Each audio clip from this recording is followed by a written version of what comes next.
Capítulo 12. Hemos llegado a un punto muy especial en la vida de Juan María Vianney. A sus 24-25 años, resulta que se encuentra obligado a acudir a la milicia, al servicio militar que en aquel momento permitía que los eclesiásticos, incluso los seminaristas, estuvieran exentos. Pero una serie de circunstancias se torcieron de tal manera que vio obligado a acudir a las filas. Se encontraba muy enfermo por aquel entonces. Estuvo varios días en el hospital y cuando la columna de soldados se encaminó hacia la frontera de España, aquella columna a la que él pertenecía, él llegó tarde a la oficina de reclutamiento.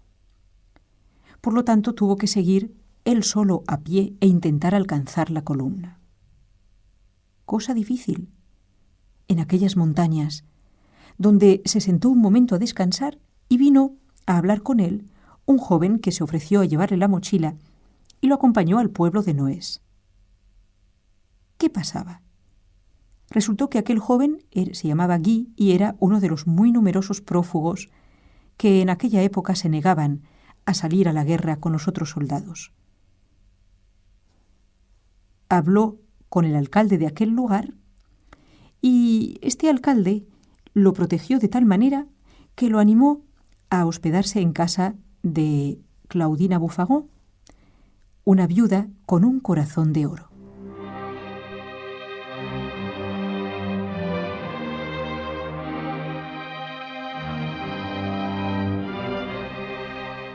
Esta viuda tenía entonces 38 años. Fuerte para el trabajo, cuidaba activamente de su hacienda. Caritativa en extremo, socorría siempre a los pobres y separaba para ellos un pan de cada hornada. No hay ni que decir que dispensó generosa acogida al joven Juan María Vianney, con aquella pinta el pobre de enfermo que de manera tan singular le había sido confiado. Tengamos en cuenta que en aquel momento era peligroso aparecer como Juan María Vianney. El alcalde decidió que en adelante le pondrían un sobrenombre para disimular aquella presencia. Lo llamarían en adelante Jerónimo Vincent. Después de haber asegurado la discreción de sus hijos, haciendo pasar al recién llegado por un primo refugiado en la casa, la mujer prudente que era Claudina se condujo en lo demás con extremada prudencia. En primer lugar, el prófugo se ocultaba durante el día. Recordemos que era prófugo a pesar suyo, que las circunstancias lo habían obligado. Bueno, pasó los 2 primeros meses en el granero o en el establo contiguo a la casa del alcalde. No quería comprometer a aquellas buenas personas. Cuando alguna patrulla recorría la aldea, no podía sospechar siquiera su presencia en aquel sitio. Para colmo de disimulo, durante 8 semanas la madre Falló, así la llamaban de ordinario, le llevaba la comida dentro de un cubo de madera, igual al que usaba para los animales. Tan solo al llegar a la noche, se atrevía el pobre secuestrado a tomar un poco de aire y a juntarse con los individuos de la familia. Entonces les leía el Evangelio o las vidas de los santos y les contaba interesantes historias que había aprendido del señor Vallée, su maestro en el seminario, o de su madre. Pronto les ganó con su bondad y edificó con su devoción. Jerónimo Falló, al que aventajaba en 15 años, se acordará en su vejez de los suaves golpes que aquel primo mayor le daba con su sombrero cuando el muy travieso enredaba durante la oración de la noche. ¿Qué habría dentro del alma de nuestro joven amigo?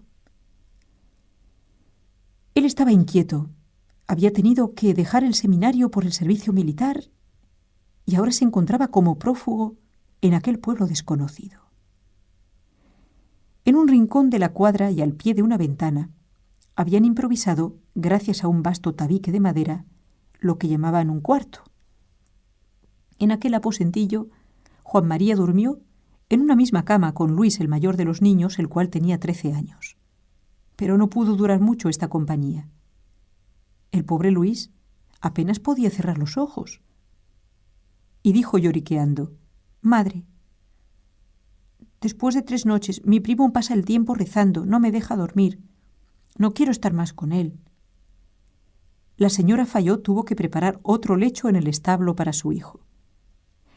Nuestro prófugo, a pesar suyo, no quería permanecer del todo inactivo. Mas el invierno había dejado en suspenso el trabajo de los campos, que era lo que él sabía hacer. En aquellas alturas de Forez, la nieve suele caer en abundancia y cubre la tierra durante mucho tiempo. Juan María, ahora alias Jerónimo Vincent, volvió a acariciar una idea que había ya intentado poner en práctica: hacerse maestro de escuela. Por allí los analfabetos eran muchos, y era necesario que al menos supiesen leer la misa. Los niños de la viuda Fayot y algunos otros, varios jóvenes y aun hombres formados, acudieron a él para aprender a leer, a escribir y el catecismo. Aparentemente, a nadie se hizo sospechosa la presencia en aquel villorrio de este joven, cuyo porte exterior era el de un verdadero campesino. Por otra parte, el desertor Guy, que lo había traído allí, continuaba oculto entre los bosques de hayas. Tan solo el alcalde y Claudina Fayot conocían el verdadero nombre del forastero. Sin embargo, Juan María aguardó algún tiempo antes de bajar al pueblo de Noés, donde cada mañana se celebraba misa. Su corazón se le partía al oír la señal de la campana por no poder acudir a su llamamiento. Al fin, como entre semana el párroco señor Jacquet, antiguo confesor de la fe y desterrado durante la Revolución por su heroísmo de fidelidad a la Iglesia, decía misa muy de mañana. Juan María comenzó a atreverse a salir mientras estaba oscuro. Entró en la iglesia, casi desierta a aquellas horas, confesó y comulgó.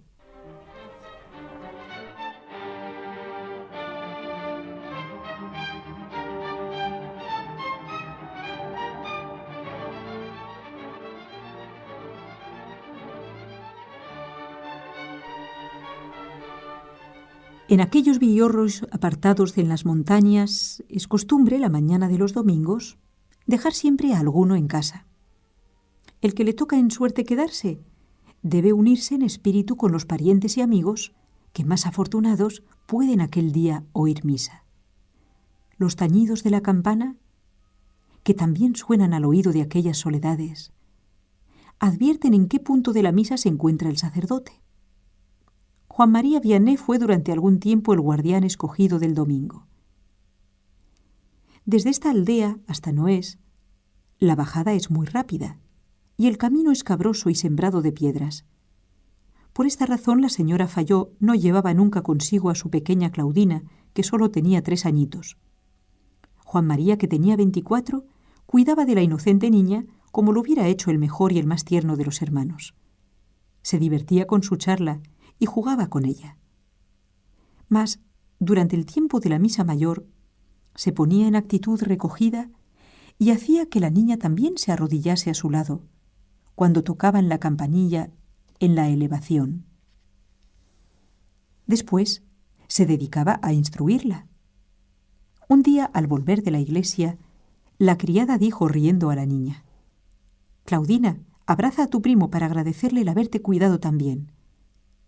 Juan María, movido de un sentimiento de delicado pudor, rechazó los tiernos brazos que se tendían hacia él. No en vano, había ofrecido todo su corazón a Dios en el estado sacerdotal que era su único ideal, pero que no podía ahora decir. La madre riñó a la sirvienta y le advirtió que no se repitiese la broma. El discípulo del señor Vallée, su antiguo maestro, los libros de estudio, el sacerdocio, qué lejos estaban. Se iba resignando poco a poco a tan dura prueba. Pero, ¿cuándo se acabaría esto? Ni se atrevía a pensarlo. Se ponía más ciegamente que nunca en manos de la providencia de Dios, y su único refugio era la oración. De todas maneras, un interior malestar le carcomía. ¿Qué había sido de los suyos de Dardilly? Sin duda, le creían en la guerra, Y cosa peor todavía, el capitán Blanchard no se había dormido y a tales horas, bajo qué amenazas no viviría su padre y qué angustias no sufriría su madre. En el mismo pueblo de Noés no le faltaban motivos de disgusto. La buena viuda Fayot, convertida para Juan María en una verdadera madre, pues le trataba igual que a sus hijos, se iba debilitando por pobreza de sangre. Para ayudarla y también para ahuyentar en lo posible sus penas, Juan María se entregó con todas sus fuerzas a los trabajos agrícolas. Mezclado con los labradores, parecía uno de tantos. Pero, mal alimentado, a pesar de las amonestaciones de la señora Fayot, apenas comía, agarró un enfriamiento. Por la noche la fiebre se apoderó de él y se le declaró una fluxión pulmonar que se la curaron lo mejor que pudieron. Su naturaleza robusta le salvó. Desde entonces, a pesar de que no descuidaba las debidas precauciones, andaba tranquilo y menos solícito por la posible venida de los gendarmes, y no temía tanto asistir a los divinos oficios los domingos. Muchos fervorosos cristianos que se fijaban en él se decían unos a otros: «Jamás hemos visto a un joven tan perfecto». La casa parroquial de Noés dista poco de la iglesia. Sobre la pendiente, algo más abajo, y al lado que mira hacia los bosques de la Madeleine, había una casita habitada por 2 hermanas, las señoritas Dadol. Al salir de misa primera, a la que asistía diariamente para practicar sus devociones, Juan María gustaba de hacer una breve visita a aquellas buenas mujeres para hablar con ellas de cosas de religión. Al derretirse las nieves y al hacerse por tanto menos impracticables los caminos, aparecieron de nuevo los gendarmes en aquella comarca. Varias veces los temidos uniformes se presentaron súbitamente, ya en pleno día, ya de noche. Según tradición que se ha conservado en la familia Fayot, cada vez que llegaron de noche y entraron en la casa de la viuda, no pudieron hallar el recluta desertor. Advertido por no sabemos qué presentimiento, Juan María Vianney se había ocultado en la arboleda.